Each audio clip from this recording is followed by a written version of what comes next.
என் குழந்தை நல்லா இருக்கணும்னு நினைக்கிறது உன் கடமை.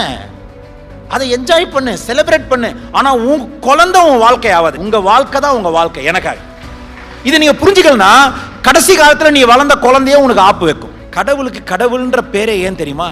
அவன் சக்தி வாய்ந்தவனா கிடையாது, மகத்துவம் வாய்ந்தவன். ஐயா, அவருக்கு அப்படி என்ன மகத்துவம் இருக்கு? ஃபர்கிவ்னஸ். பையன் மக்கா பிறகுல என்ன அசிங்கம்? கெட்டவனா இருந்தா தான் அசிங்கம். யாருக்கெல்லாம் புரியுது?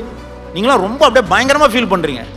நம்ம பையன் வசதியா இருக்கணும், அது தப்பு இல்லை. ஆனா எல்லாரும் ஞானியா இருக்கணும்னு ஆசைப்படாதீங்க. ஏன்னா ஈஸியா வசதி ஆயிடலாம், ஆனா தானா தகுதியாக முடியாது அப்படின்னு யார் சொல்றா? சார் சீக்கிரம் என்ன சார் பண்ணுவான்?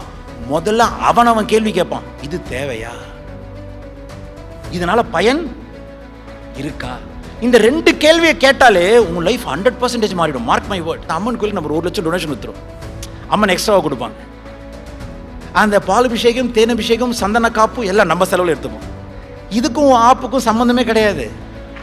கர்மா is not as easy, it is unescapable. ஏன்னா இப்போ கேலி பண்ணுறதுனா ஜோக்கே.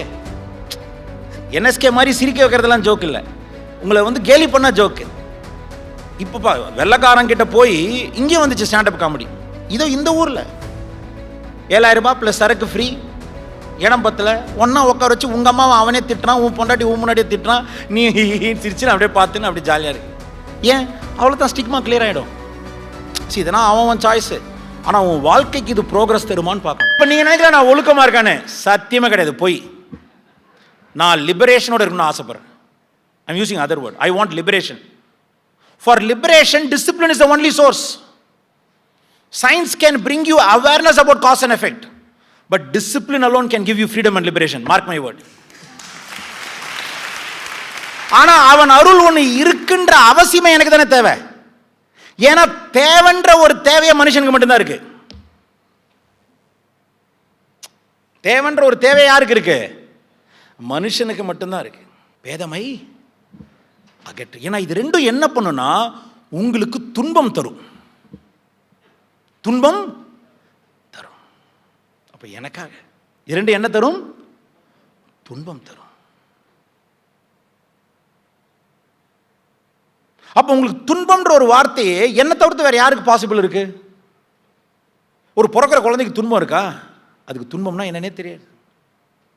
ஒரு சாதாரண ஒரு ஆட்டோக்கார் வீட்டில் அந்த குழந்தை பிறகுது, அதுக்குன்னு ஒரு 2 பேர் ஏசி அப்படியே ஃபேனை கஷ்டப்பட்டு ஃபேனை போட்டுன்னு விசிறுன்னு அப்படியே ஆட்டினே இருக்காங்க. ஸ்கூலுக்கு போகுது, படிக்குது. அது படித்த ஸ்கூலோட இன்னொரு ஸ்கூல் பெருசாக இருக்குன்னு தெரிஞ்சாதான் அதுக்கு கம்பேரிசன் ஒரு ஃபீலிங்கே வரும். அதே ஒருத்தன் பணக்கார வீட்டில் ஒரு குழந்தை பிறகுது, நல்லா அப்பா 10 பெட்ரூமு, வா பார்த்துக்க பிரச்சனையே இல்லை. ஆனால் பாவம் அவங்க அம்மா தான் புருஷனோட சண்டை போட்டு குழந்தைய பார்த்துக்காம விட்டாங்க. பிறந்தது பணக்கார வீட்டில். இப்போ அந்த குழந்தைக்கு தேவை எது? மல்டி பில்லியனருக்கு பிறக்கிறதா, இல்லை பிறக்கும் போது அந்த டைமில் தன்னை பார்த்துக்க ஒரு உயிர் தேவையா? நீங்கள் பேர் வச்சுக்கோங்க, தாயின்னு வச்சுக்கோங்க, தாய் போலி, இதெல்லாம் சும்மா கதை. படத்தில் வேணால் சொல்லலாம் அப்படியே அம்மானா உனக்கு உயிரே கொடுப்பாங்கன்னு. என்றைக்குமே கடவுள் தான் உனக்கு உயிரை கொடுப்பான். அம்மாவுக்கு எல்லா குழந்தை மேலே ஆசை இருக்கும். சாதாரண கோழிக்கு இருக்கும், சாதாரண எலி குஞ்சுக்கு இருக்கும். கழுகு வந்தால் கழுகு பக்கத்தில் எலி வந்து நிற்கும். அது எலி குட்டி எலியை பார்த்துன்னு.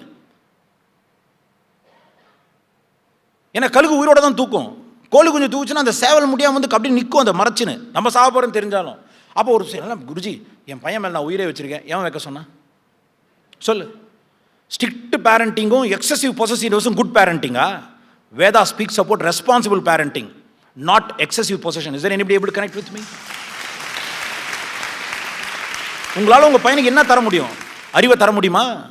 சார் நான் 2 PhD முடித்தேன் சார், என் குழந்தை பிறந்தோன்னு ஒரு PhD குத்தி விட்டேன் சார். முடியாதே கண்ணு, சத்தியமாக முடியாதே.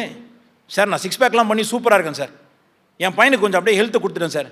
முடியாதே, லக்கிலி இல்லையே. அப்போ நீ எதுக்கு அப்படி பயங்கரமாக ஃபீல் பண்ணுறேன்? சார் என் குழந்தைக்கு நல்லா ஃபெசிலிட்டேட் பண்ணேன் சார், என் குழந்தைக்கு நல்லா சுகமாக வச்சுக்க ஆசைப்பட்டேன் சார், என் குழந்தை நல்லா படிக்க நல்ல ஸ்கூலில் சேர்த்தேன் சார். என் குழந்தை நல்லா இருக்கணும்னு நினைக்கிறது உன் கடமை. அதை என்ஜாய் பண்ணு, செலிப்ரேட் பண்ணு. ஆனால் உன் குழந்தை உன் வாழ்க்கை ஆகாது. உங்கள் வாழ்க்கை தான் உங்கள் வாழ்க்கை. எனக்காக இதை நீங்கள் புரிஞ்சுக்கலனா கடைசி காலத்தில் நீ வளர்ந்த குழந்தைய உனக்கு ஆப்பு வைக்கும். உன்னை ப்ராப்பராக யூஸ் பண்ணிக்க. இந்த உலகத்தில் கஷ்டப்படுற அம்மா அப்பாலாம் கெட்ட அம்மா அப்பாவே கிடையாது. பிள்ளைக்காக வருத்தப்பட்டு பிள்ளைக்காக கஷ்டப்பட்டான் பார்த்தீங்களா, கடைசி வரைக்கும் தலையில் மிளகா அரைச்சுனே இருக்கும். எத்தனை பேருக்கு அந்த மாதிரி மிளகா அரைஞ்சிருக்கு? என்ன சிரிக்கும் போதே புரியுது, நான் தப்பாக சொல்ல. இப்போ நான் பசங்களை தப்பு சொல்லலை, அதுங்க அவ்வளோதான். நல்ல குழந்தைங்க, அதுங்களுக்கு உங்களுக்கு இப்படி கஷ்டப்பட்டுன்னு அவசியம் கிடையாது. அம்மாவாசை அதுமா பேரண்ட்ஸுக்கு ஒரு 2 விஷயம் சொல்லிட்டு நான் உள்ளே போயிடுறேன். ஏன்னா செத்த பேரண்ட்ஸ்க்கே நீங்கள் கும்பிட்றது, வராத மாடை கூப்பிட்டு வச்சு அகத்தை கீரை தர்றது அது கிடையாது. ஒரு அகத்தை கீரும் ஞானமாக ஒன்று சொல்லிடுறேன், தயவுசே புரிஞ்சுக்கோங்க. உங்கள் பசங்க ஏதாவது உங்களை கஷ்டப்பட்டு இருந்தாலும் விட்டுருங்க. கடவுளுக்கு கடவுள்ன்ற பேரே ஏன் தெரியுமா? அவன் சக்தி வாய்ந்தவனா கிடையாது, மகத்துவம் வாய்ந்தவன். ஐயா, அவருக்கு அப்படி என்ன மகத்துவம் இருக்குது? Forgiveness. But God damn, this doesn't mean I'm encouraging you to accept the pain. உன் பசங்களுக்கு லிமிட்டை போட்டு டேய் போதும். நேற்று வரைக்கும் நான் பிஃபோர் ஆசாஞ்சி செஷன், இன்னிலேருந்து ஆஃப்டர் ஆசாஞ்சி செஷன். உனக்கு கை கால் நல்லா இருக்குல்ல, நல்லா தானே படிக்க வச்சேன், நீ போய் பிடுங்கு போ அப்படின்னு ஹம்புலாக சொன்னாலும் ஓகே. நான் சொல்கிறது புரியுதுங்களா? ஏன்னா சிலர்லாம் ரொம்ப பண்ணுவாங்க, உனக்கு தெரியாது, நான் உனக்கு பிறக்கலனா பெரிய லாடாக இருப்பேன், எங்கே பிறந்தாலும் நீ இவ்வளோ தான் ஆயிருப்பேன். ஏன்னா சில பசங்களாம் என்ன பண்ணுவாங்க, 3 விஷயத்தை குறை சொல்லுவாங்க. உங்களுக்கு பிறந்ததால் தான் நான் பெருசாக கிழிக்கல, இல்லைன்னா அவர் கிழிச்சு பில்கேட்ஸ் ஆயிருப்பார். இல்லை பொய் சொல்கிறான், அது படிக்கல, அது மக்கு தான். நம்ம பையன் மக்கா பிறக்கிறது என்ன அசிங்கம்? கெட்டவனாக இருந்தால் தான் அசிங்கம். யாருக்கெல்லாம் புரியுது? நீங்களாம் ரொம்ப அப்படியே பயங்கரமாக ஃபீல் பண்ணுறீங்க. நம்ம பையன் வசதியாக இருக்கணும், அது தப்பு இல்லை. ஆனால் எல்லாரும் ஞானியாக இருக்கணும்னு ஆசைப்படாதீங்க. ஏன்னா ஈஸியாக வசதி ஆயிடலாம், ஆனால் தானாக தகுதியாக முடியாது அப்படின்னு யார் சொல்கிறா? கிருஷ்ணர் சொல்கிறாரு. நானே மத்தியம அதிகாரி தான். சரி, அந்த ஞானத்தை தேடி போகிறவன் முதல்ல அந்த சீக்கிங் மென்டாலிட்டிக்கு வரணும். ஏன்னா சீக்கிங் மென்டாலிட்டி வராதவனுக்கு லேர்னிங் எபிலிட்டியே வராது. ஏன்னா சீக்கிரம் இருக்கும் போது தான் லிசனிங் பாசிபிள். இது தெரியாமல் பாவம் அவன் இந்த காலத்து ஸ்டூடெண்ட்ஸோட டீச்சர் ஜாஸ்தி ஆகிட்டான் தெரியுமா? யூடியூப்ல ஆமாம், ஸ்டூடெண்ட்ஸ் 2 பேர், டீச்சர் 20 பேர். நீ அப்படிலாம் அவனுக்கு படிக்க வைக்க முடியாது. அதுக்கு தான் சீக்கிங் மென்டாலிட்டியே இல்லையே. சீக்கிரம் ஆயிட்டா போதும். கிருஷ்ணர் அத்தனை நாளாக கூட தான் இருந்தார். அதுவும் மாமன மச்சானா ஃப்ரெண்ட்ஸாக தான் இருந்தாங்க. தங்கச்சி வேற கட்டிக்கின இடம். ஆனால் எப்போ ஒரு குருஜியாக மாறினார்? சார் சீக்கிரம் மாறினார். சார் சீக்கிரம் என்ன சார் பண்ணுவான்?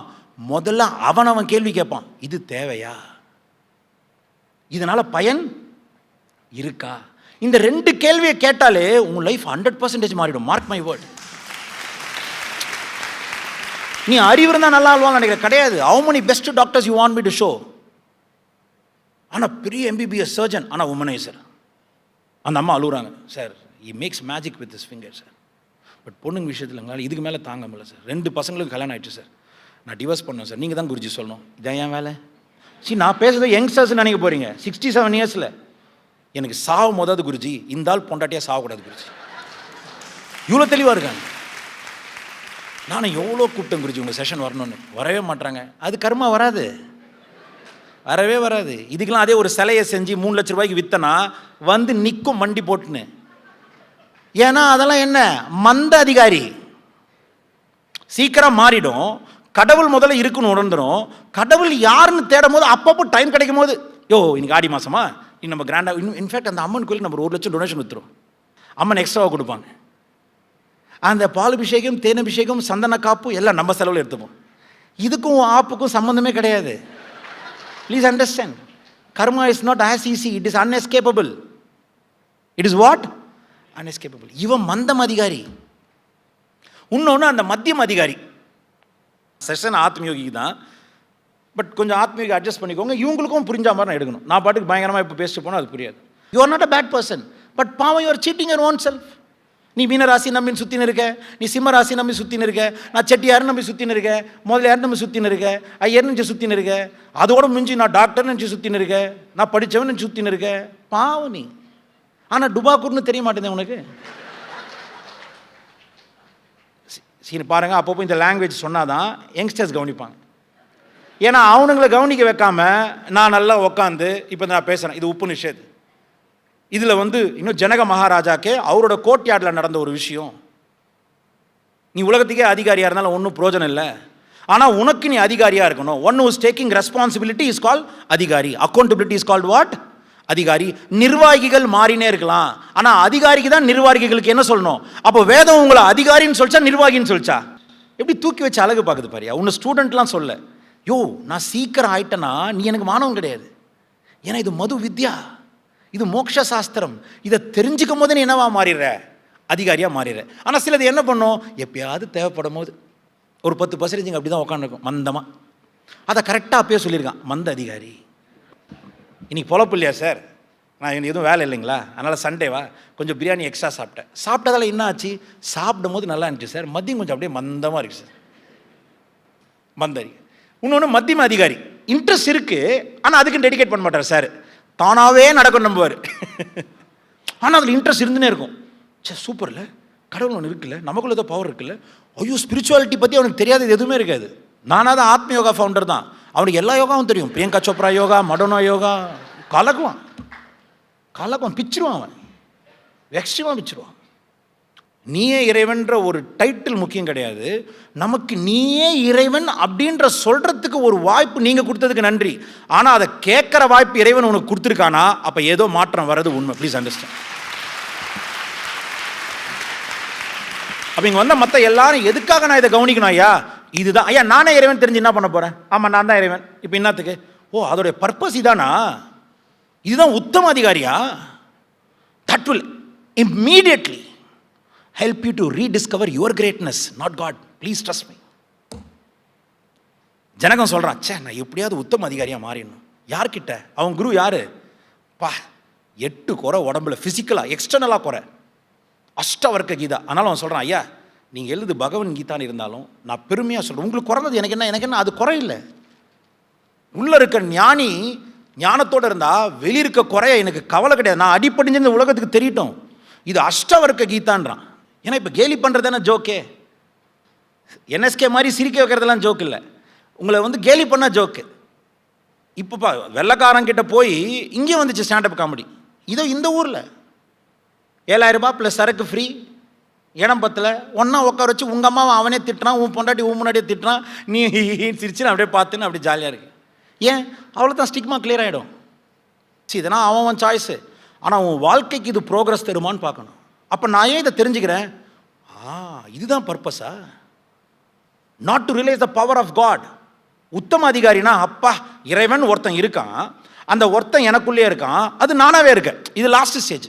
இப்போ நான் நீயே இறைவன் வரேன், நான் ஒரு ஹாஸ்பிட்டல் போகிறேன், அங்கே நான் யாரை டாக்டர்னுவேன், ஹாஸ்பிட்டல் ஓனரியா, வாங்க நீங்கள் தான் இந்த 10 பில்டிங்க்கு ஓனர், செயின் ஆஃப் ஹாஸ்பிட்டல்ஸ் வச்சுருக்கீங்க. இல்லைடா கண்ணு, அந்த இடத்துல யார் உனக்கு உன்னுடைய குறையை நிவர்த்தி பண்ண முடியுமோ, இல்லை தேவையை பூர்த்தி பண்ண முடியுமோ, இல்லை சுகத்தை விருத்தி பண்ண முடியுமோ, அவர் தான் அந்த இடத்துல யார் அதிகாரி.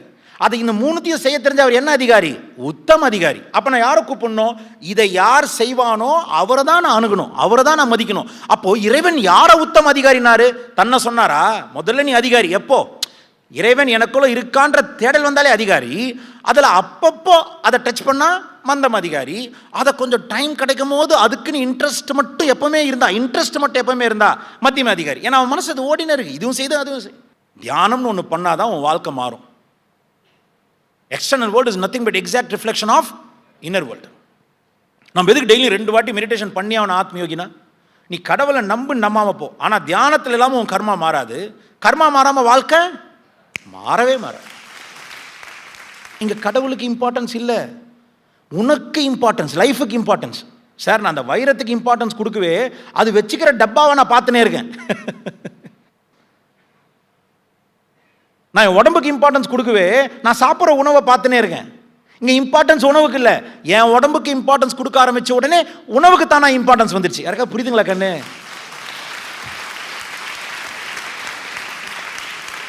ஆனால் கண்டிப்பாக வெளியே போகும்போது ஒன்று புரியும், சே எதுவாக இருந்தாலும் லைஃப்பில் ஒரு பிரச்சனை கிடையாது, நான் நினச்ச வாழ்க்கையை இந்த உடம்போடு இந்த ஜென்மத்தில் வாழ்வோன்னு புரியும். அது நான் கேரண்டி.